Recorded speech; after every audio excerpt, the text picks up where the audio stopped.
compare dito, papansin nyo, ayan, here. Okay. Wow.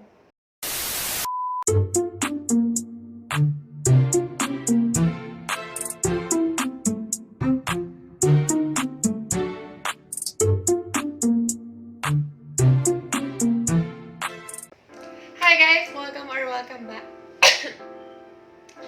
Hi guys! Welcome back to my channel. It's Jamie Casino again, ang inyong binibini. So for today's video, ang gagawin natin ay magre-review tayo ng... Sorry, medyo namamaos ako.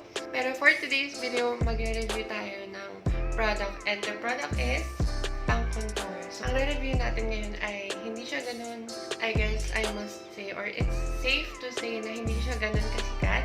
Pero sobrang unexpected lang na natagpuan ko siya sa department store or sa Watsons. And the product na gagamitin natin for today or ang re-review natin for today is Features and Shades. So kung makikita nyo, ito yung packaging niya. Hindi ko pa siya nabubuksan pero nakita ko na siya sa department store. So, ang gagawin ko for this review is maglalagay lang ako ng light foundation and ang gagawin natin ay light makeup lang together with this product. Titignan natin kung maganda siya. So, let's go. So, for my base, I'm going to use Lux Organics Ultimate Defense SPF 50 in the shade Warm. Super light lang yung gagamitin ko, as in super onti lang.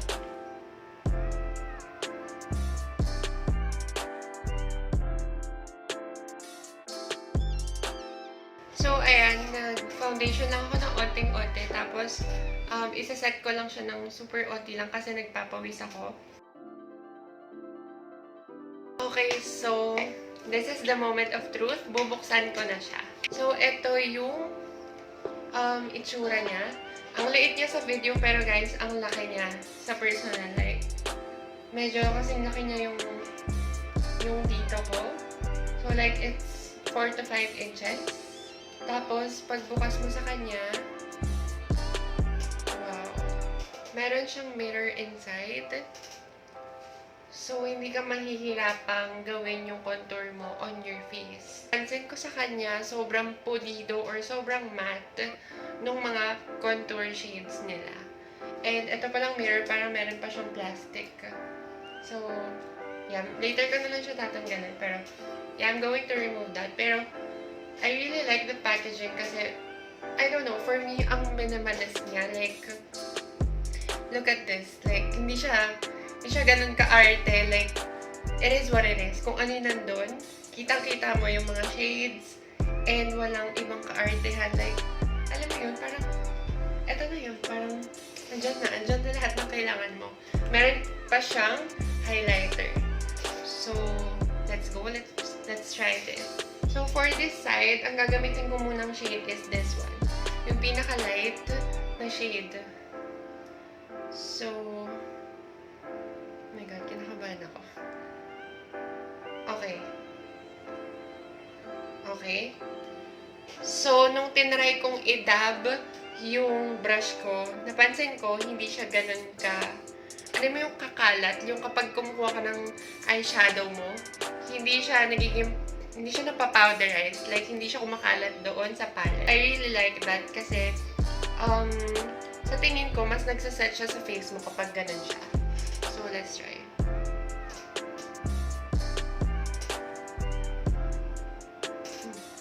Meron namang effect, but let's put some more.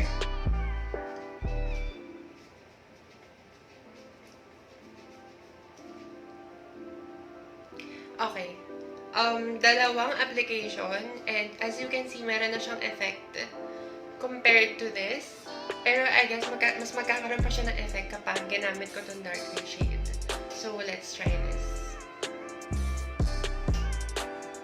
Okay, hindi rin siya makalat. Sobrang firm ng pagkagawa dun sa shade or dun sa product. Dito ko siya ilalagay sa mas mababa.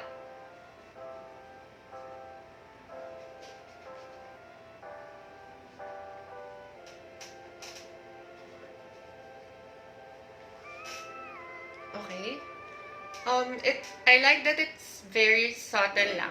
Like, hindi siya yung sobrang harsh na pang-contour. Meron kasi, aminin natin na meron mga pang-contour na, alam mo yun, sobrang, I don't know if you could call it, or if you could use the term na pigmented, pero alam mo yung sobrang tapang niya sa mukha, which is, ang hirap i-handle kapag, ang hirap i-handle lalo na sa madaling magpawis yung mukha. So, I guess this is good for me. Kasi hindi siya ganun ka super tapang. Ayan, naglalagay pa ako. Okay? So, last one, maglalagay ako nito.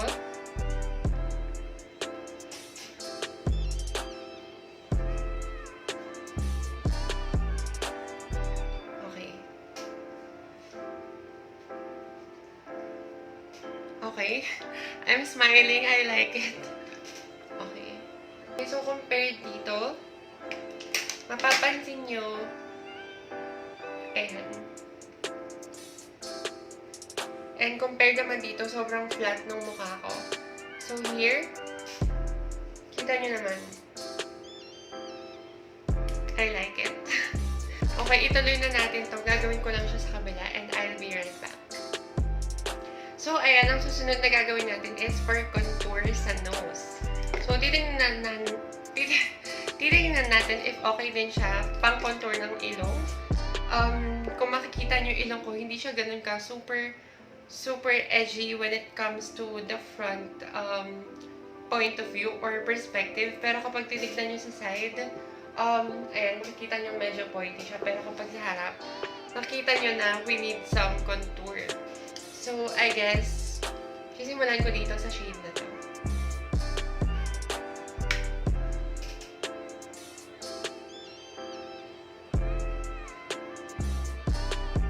And this one.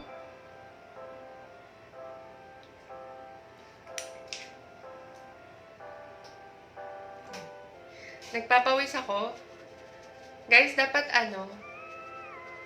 mas okay siya gamitin kapag nasa cold place kayo. Ngayon kasi nagpapawis ako kasi pinatay ko yung fan kasi maririnig siya. So, ngayon, nagpunas ako with tissue. So, ayan, para tuyo yung face ko. Okay. Ang dali niyang i-build up and that's the good thing about it. So, ayun. Let's keep on building it up upward. Nagulo siya kasi nagpapawis talaga ako. Oh my god. So, I used this for the last time. Dito. Ay! Oh my god. Okay. Okay. Okay, so lesson learned. Kapag pala ginamit mo ang iyong fingers, mas marami kang makukuha. As you can see, ginamit yung finger ko and look at this. So, dapat pala, kapag mag-brush ka, mas okay yun. Pero kung mag-fingers ka, dapat hindi mo didiinan or hindi mo siya i-smudge. So, ikakalat ko na lang to, guys. Medyo na-mess up yung sa ilong ko kasi nagpapawis talaga siya. Okay, yung contour ko sa ilong ngayon, hindi ko na siya dinagdagan pa kasi parang sobra-sobra na. Medyo tumapang na yung sa bridge ko. Pero as you can see, tingnan nyo kapag gumilid ako, kita nyo yung pagka-edgy na dito sa side na to. So, yun yung nagustuhan ko dito sa pang-contour na to. So, I guess, so far, I am liking this product and okay siya. So, okay. So, for the last time, gamitin natin yung highlighter. Ngayon, ang gagamitin ko is yung finger ko lang para makontrol din natin. Okay. Dalawang beses ko siyang sinuwipe and ito ang aking nakuha. Third, we're gonna put it here. Okay. Okay. Ikakalat ko siya. Wow. Okay. Isa pa. For the other side. Oh, okay. I like na hindi siya super tapang. Lalo kapag ginamitan mo ng finger mo. Yeah, ang dali niyang i-build up and kapag kinalat mo siya, parang mas nagmumukha natural siya. So, ayan, kita nyo naman. Parang parang glass skin type of, ano lang siya, skin. Basta ganun yung itsura niya. Hindi ko ma-explain. Pero ayun, so try natin sa nose.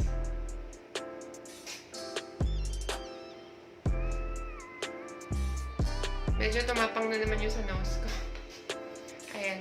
Kapag kin-highlight ko talaga or kina-contour ko yung nose ko, parang mas ano siya, mas tumatapang. Alam mo yun, parang nagiging pang ostrich yung ilong ko. Ganun. So, kailangan pa talagang pag-aralan yung tamang contour sa ilong ko kasi iba kasi yung shape niya. Okay, so ayan yung itsura sa nose ko. Okay, to sum up the review, I like the packaging, I like the contour shades, and I like the highlighter. Hindi ko nagamit itong light shades, pero okay, let's try. Look at that. Okay. Okay. Tip ko sa inyo, maganda tong gamitin before putting the highlighter. So, ayun, I guess that's for our today's review. So, ang masasabi ko sa inyo is, for me, para sa, kasi $4.99 to nag-sale. So, nag-100, less 100 sila. So, naging siyang $3.99. So, I guess for $3.99, worth it na itong features and shades na pang contour. Nabili ko siya nabili ko siya sa Watsons, and nandun siya banda sa mga makeup area or dun sa makeup, ano ba? Basta sa mga